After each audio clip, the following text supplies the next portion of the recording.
दोस्तों, आज़ादी के साथ ही भारत को एक ऐसा प्राउड टैग मिला जो आज तक बरकरार है। ये टैग था वर्ल्ड में लार्जेस्ट डेमोक्रेसी होने का। 1947 में इंडिपेंडेंस मिलने के बाद कॉन्स्टिट्यूएंट असेंबली ने यह तय किया कि डेमोक्रेटिक फॉर्म ऑफ गवर्नमेंट द्वारा ही देश को चलाया जाएगा। यानी एक ऐसा सेटअप जहां लोग अपने ही द्वारा इलेक्ट किए गए रिप्रेजेंटेटिव को देश की पार्लियामेंट में भेजेंगे। यही रिप्रेजेंटेटिव्स देश की गवर्नमेंट भी बनाएंगे जो देश को चलाने का काम करेगी। लेकिन आखिर ये गवर्नमेंट फॉर्म कैसे होती है और इंडिया की पार्लियामेंट का बेसिक स्ट्रक्चर कैसा है, या इसके हाउसेस यानी लोकसभा और राज्यसभा के बीच और इनके मेंबर्स के बीच क्या डिफरेंस है। ऐसे बहुत सारे सवाल आपके मन में भी आते होंगे जिनका जवाब ढूंढने की कोशिश हम इस वीडियो में करेंगे। आज हम भारत में पार्लियामेंट्री सेटअप के बारे में एक डिटेल डिस्कशन करने वाले हैं, जिसमें हम जानेंगे कि पार्लियामेंट फंक्शन कैसे करता है, इसका स्ट्रक्चर कैसा है और इसकी कॉम्पोजिशन कैसी है। साथ में हम पार्लियामेंट के मेंबर्स के बारे में भी जानेंगे कि कितने तरह के मेंबर्स पार्लियामेंट में होते हैं और इनके बीच क्या डिफरेंस होता है। तो इस वीडियो को लास्ट तक जरूर देखिएगा, क्योंकि ये पार्लियामेंट्री सेटअप से रिलेटेड आपका हर डाउट क्लियर कर देगी। दोस्तों, आगे बढ़ने से पहले मैं आपको बता दूं कि इस वीडियो की इंपॉर्टेंस क्लास 12th और CUET एग्जाम के लिए बेहद इंपॉर्टेंट है, क्योंकि ये वीडियो पॉलिटिकल साइंस NCERT के एक इंपॉर्टेंट टॉपिक को कवर करती है। तो चलिए शुरू करते हैं आज का डिस्कशन। दोस्तों, सबसे पहले हम बात कर लेते हैं पार्लियामेंट के बेसिक स्ट्रक्चर की। इसके बारे में आर्टिकल 79 में मेंशन मिलता है। यह आर्टिकल कहता है कि यूनियन के लिए एक पार्लियामेंट होनी चाहिए। इस पार्लियामेंट में दो सेपरेट हाउसेज होंगे, जिनका नाम होगा काउंसिल ऑफ स्टेट्स यानी राज्यसभा और हाउस ऑफ पीपल यानी लोकसभा। इन दोनों हाउसेज में ज्यादातर मेंबर्स इलेक्ट होकर वहीं कुछ नॉमिनेट होकर आते हैं और पार्लियामेंट में ये सब मिलकर लेजिस्लेशन करते हैं। पार्लियामेंट के सभी मेंबर्स को मेंबर ऑफ पार्लियामेंट या सांसद कहा जाता है, चाहे वो मेंबर लोकसभा का हो या राज्यसभा का। इन दोनों हाउसेस के अलावा प्रेसिडेंट भी पार्लियामेंट का एक पार्ट होता है। हालांकि प्रेसिडेंट दोनों में से किसी भी हाउस के मेंबर नहीं होते, बल्कि उन्हें एक थर्ड हाउस की तरह ही कंसीडर किया जाता है। लेकिन फिर भी वो पार्लियामेंट का इंटीग्रल पार्ट होते हैं, क्योंकि लेजिस्लेशन में प्रेसिडेंट का भी डिसीजिव रोल होता है। बात करें अगर पार्लियामेंट के फंक्शंस की, तो ये मल्टीपल फंक्शंस परफॉर्म करती है। सबसे पहले इसका काम होता है एग्जीक्यूटिव रिस्पॉन्सिबिलिटी का, जिसमें कंट्री का पॉलिटिकल और फाइनेंशियल कंट्रोल पार्लियामेंट के हाथ में होता है।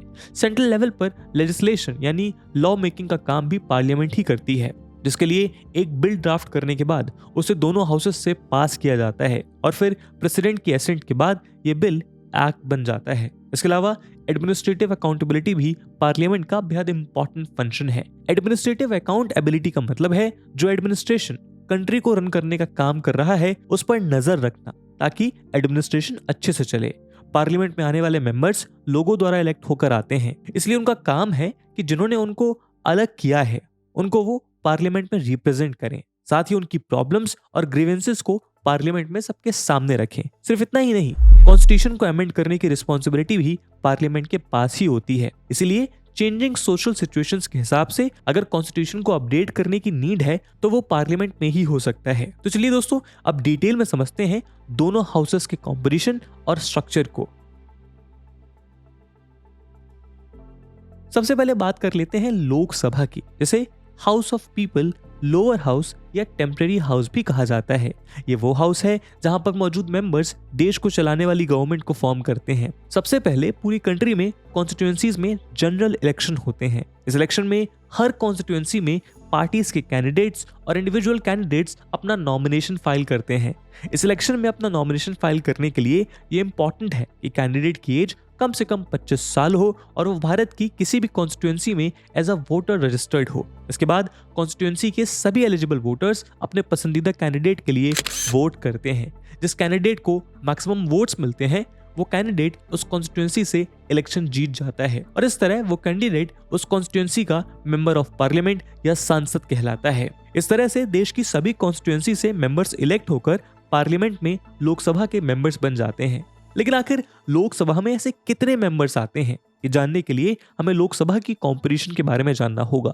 लोकसभा की कॉम्पोजिशन कॉन्स्टिट्यूशन के आर्टिकल 81 में मेंशन्ड है और उसके अकॉर्डिंग लोकसभा में टोटल 550 मेंबर्स हो सकते हैं। इनमें से 530 मेंबर्स को डायरेक्ट इलेक्शन द्वारा स्टेट्स की कॉन्स्टिट्यूएंसी से इलेक्ट किया जाता है और 20 मेंबर्स को डायरेक्ट कलेक्शन द्वारा यूनियन टेरिटरी से इलेक्ट किया जाता है। 2020 तक अगर लोकसभा में एंग्लो इंडियन कम्युनिटी का एडिक्वेट रिप्रेजेंटेशन नहीं है तो 2 एंग्लो इंडियन कम्युनिटी के मेंबर्स को भी नॉमिनेट किया जाता था।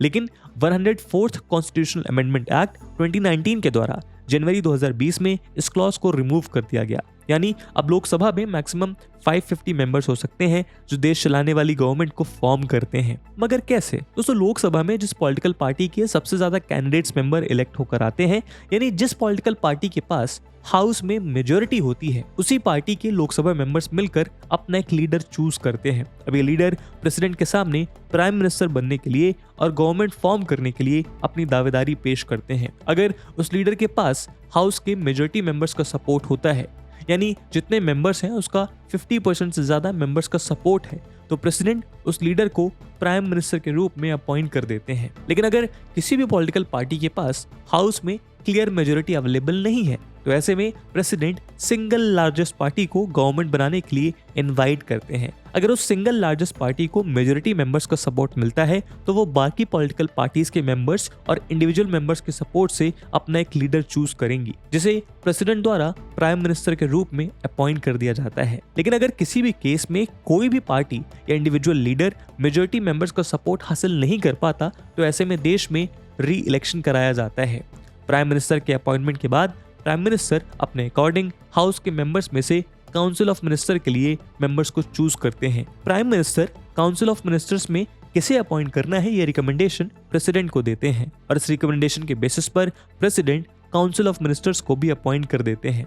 तो दोस्तों, कुछ इस तरह से प्राइम मिनिस्टर और काउंसिल ऑफ मिनिस्टर्स की अपॉइंटमेंट होती है जो देश की गवर्नमेंट को रन करते हैं।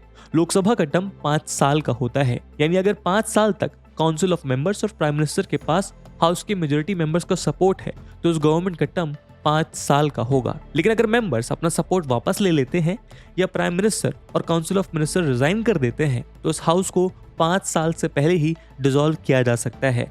और यही रीजन है कि इसे लोअर हाउस या टेम्पररी हाउस कहा जाता है। इसमें एक बात ध्यान रखने योग्य ये भी है कि इमरजेंसी इंपोज होने के केस में गवर्नमेंट का टर्म 5 साल से ऊपर भी बढ़ाया जा सकता है। तो दोस्तों, ये थी बात लोकसभा के स्ट्रक्चर, कॉम्पोजिशन और गवर्नमेंट फॉर्मेशन की। लेकिन क्या आपको पता है कि लोकसभा की प्रोसीडिंग्स को कौन चलाता है? तो इसे चलाने के लिए लोकसभा में स्पीकर और डिप्टी स्पीकर के प्रोविजंस बनाए गए हैं। ये दोनों ही मेंबर्स हाउस के मेंबर्स द्वारा ही चूज किए जाते हैं। इसलिए जनरली ऐसा देखा जाता है कि जो पॉलिटिकल पार्टी लोकसभा में मेजोरिटी रखती है उसी पार्टी का मेंबर लोकसभा का स्पीकर भी बनता है। लोकसभा के स्पीकर और डिप्टी स्पीकर भी बाकी मेंबर्स की तरह अपना 5 साल का टर्म कंप्लीट करते हैं।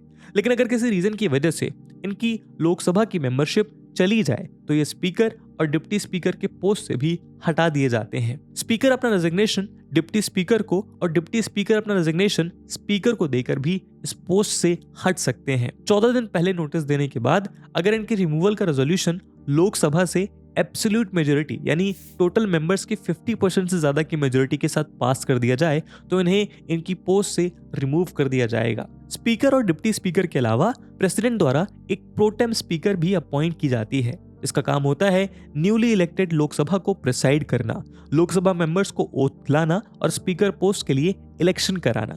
जनरली ये जिम्मेदारी लोकसभा के सीनियर मोस्ट मेंबर को सौंपी जाती है। अब दोस्तों, लोकसभा के ऊपर इस डिस्कशन से आप ये बात समझ गए होंगे कि लोकसभा से किस तरह देश की गवर्नमेंट फॉर्म होती है। अब चलिए समझते हैं पार्लियामेंट के दूसरे हाउस यानी राज्यसभा के बारे में।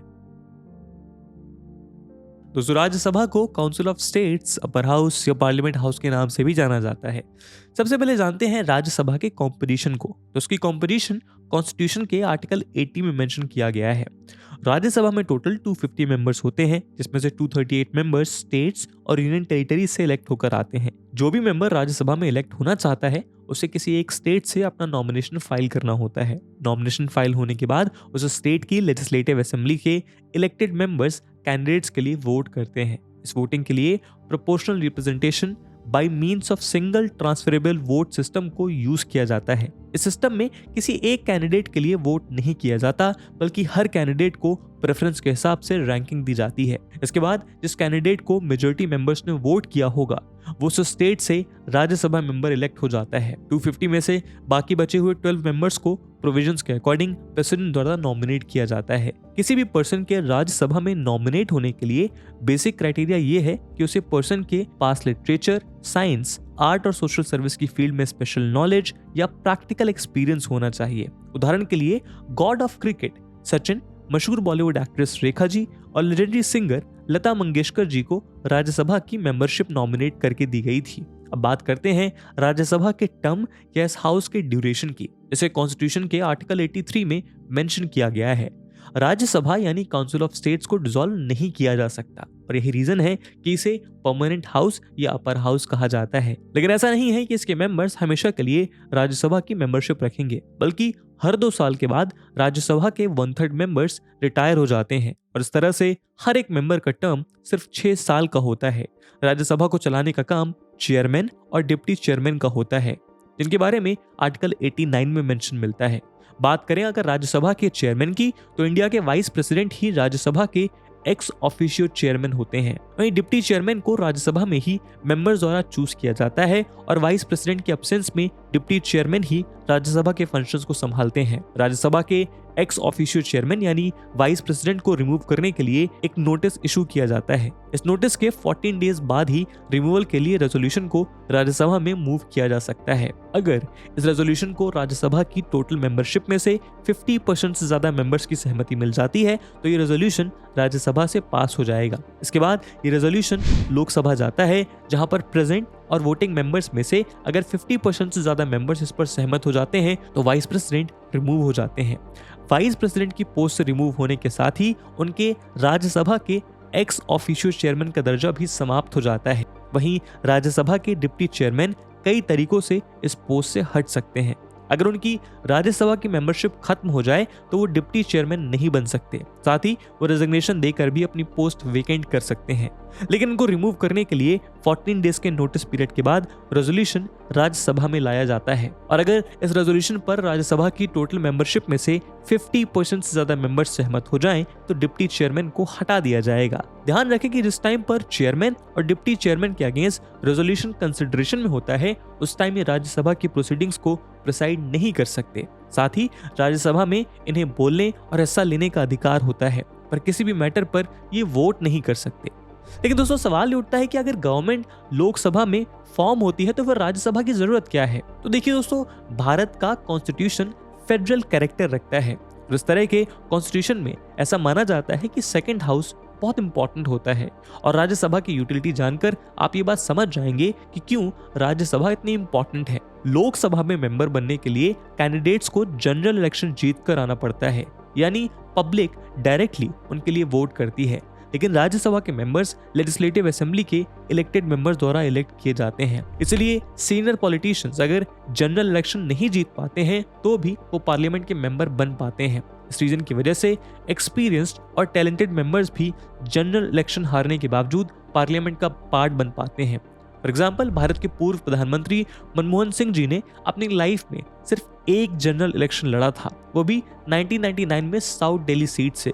लेकिन मनमोहन सिंह ये इलेक्शन हार गए और लोकसभा मेंबर नहीं बन पाए। इसके बाद लेकिन 2004 में वो प्राइम मिनिस्टर इसीलिए बन पाए क्योंकि उन्हें असम की सीट से राज्यसभा मेंबरशिप मिली थी, वरना मनमोहन सिंह कभी भी प्राइम मिनिस्टर नहीं बन पाते। इसी तरह बीजेपी गवर्नमेंट के former finance minister late Arun Jaitley ji ने अमृतसर सीट से जनरल इलेक्शन लड़ा था, लेकिन वो इलेक्शन हार गए। इसके बाद ये राज्यसभा मेंबर बनकर पार्लियामेंट का पार्ट बने और फाइनेंस मिनिस्टर की कुर्सी और कार्यभार संभाला। राज्यसभा की दूसरी यूटिलिटी ये है कि ये हाउस लोकसभा के ऊपर चेक और बैलेंस रखने का काम करती है। जैसा कि मैंने आपको बताया कि लोकसभा से ही गवर्नमेंट फॉर्म होती है और इसीलिए कई बार लोकसभा में ऐसे डिसीजंस लिए जा सकते हैं जो कंट्री के लिए अच्छे ना हो, लेकिन हो सकता है कि इलेक्शंस में पॉलिटिकल पार्टी को फायदा पहुंचाए। इसीलिए लोकसभा के ऊपर चेक होना इंपॉर्टेंट है और ये रिस्पॉन्सिबिलिटी राज्यसभा उठाती है। इस तरह का कोई भी लेजिस्लेशन अगर लोकसभा से पास हो भी गया तो राज्यसभा इस लेजिस्लेशन को रोक सकती है। सिर्फ लोकसभा पर ही नहीं बल्कि राज्यसभा सेंट्रल गवर्नमेंट पर भी एक चेक और बैलेंस रखने का काम करती है। इसकी लास्ट यूटिलिटी ये है कि यहाँ पर स्टेट्स का प्रॉपर रिप्रेजेंटेशन होता है जो फेडरल प्रिंसिपल्स का फाउंडेशन है। लोकसभा और राज्यसभा के अलावा पार्लियामेंट का तीसरा हाउस होता है प्रेसिडेंट, क्योंकि दोनों हाउसेस से बिल पास होने के बावजूद अगर प्रेसिडेंट उस पर एसेंट ना दे तो वो बिल एक्ट नहीं बनाया जा सकता।